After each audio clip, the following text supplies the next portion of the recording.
কুষ্টিয়া জেলা স্কুল বাংলাদেশের উল্লেখযোগ্য শিক্ষা প্রতিষ্ঠানের একটি। দেখছেন কুষ্টিয়া জেলা স্কুল। 1961 সালে এই স্কুলটি কুষ্টিয়া জেলার সদর উপজেলায় প্রতিষ্ঠিত হয়। 1961 সালে এর প্রতিষ্ঠার পর থেকে এই স্কুল এই অঞ্চলের অন্যতম সেরা স্কুল হিসাবে আত্মপ্রকাশ করে। আপনারা ভিডিওতে কুষ্টিয়া জেলা স্কুল দেখছেন। কুষ্টিয়া শহরের প্রাণকেন্দ্রে কুষ্টিয়া ঝিনাইদহ মহাসড়কের পূর্ব পার্শ্বে মজমপুরে এই বিদ্যালয় অবস্থিত, যার দক্ষিণ প্রাচীর ঘেঁষে রয়েছে সার্কিট হাউস।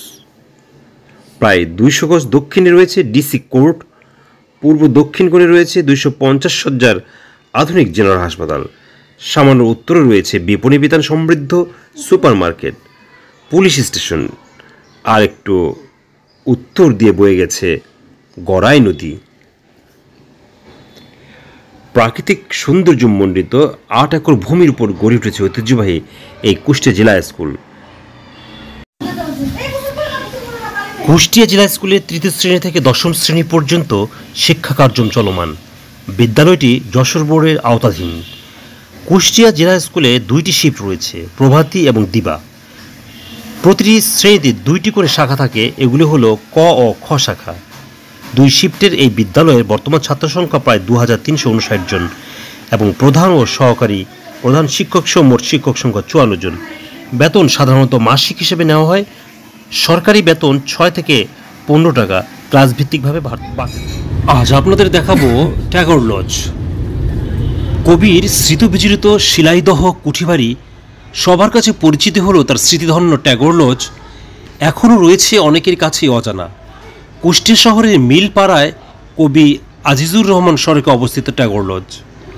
ভবনটির এখন বেহাল দশা। ভবনটি পুনরুদ্ধারের কাজ 14 বছর পেরিয়ে গেলেও এটিকে রবীন্দ্র মিউজিয়াম রূপান্তরের উদ্যোগ রয়েছে ফাইলবন্দি।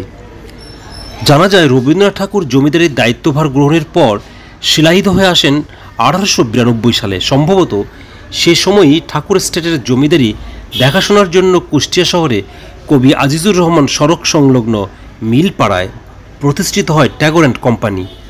আর ট্যাগর অ্যান্ড কোম্পানির ব্যবসায়িক অফিস ছিল ট্যাগর লজ। আপনারা ভিডিওতে ট্যাগর লজ দেখছেন, এটা পেছনের বারান্দা এই ট্যাগর লজের। দেখছেন রবীন্দ্রনাথ ঠাকুরের ট্যাগর লজ। 1895 সালে ট্যাগর অ্যান্ড কোম্পানির অফিস হিসেবে ট্যাগর লজ ব্যবসায়িক কাজ শুরু করে। তখন এর সদর দপ্তর ছিল কলকাতায়। এই ব্যবসার মূল ভূমিকায় ছিলেন কবি ভ্রাতুষ্পুত্র বলেন্দ্রনাথ ও সুরেন্দ্রনাথ ও রবীন্দ্রনাথ। পরে এই ব্যবসার সঙ্গে যুক্ত হন এবং এক পর্যায়ে তিনি ব্যবসার মূল দায়িত্ব বুঝে নেন। সে সময়ে ব্যবসার ব্যাপক প্রসার ঘটে। পাট, মসুরি, কালাই ইত্যাদি ছিল মূল ব্যবসা। রবীন্দ্রনাথ ভুসিমালের ব্যবসার পাশাপাশি পরে আখমারের কারখানা চালু করেন। আমরা ভবনটির বিভিন্ন অংশ দেখছি। ভবনের দ্বিতীয় তলায় এই রুমটি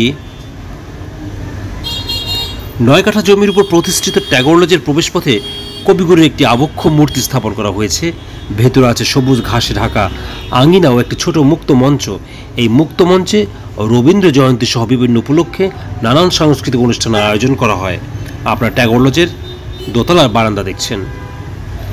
নিচের তলায় একটি বড় হলঘর এবং উপরের তলায় 3টি ঘরে একটিতে কবিগুরুর রচিত গ্রন্থমালা এবং কবিগুরুর আঁকা 12টি ছবির অনুকৃতি রাখা হয়েছে।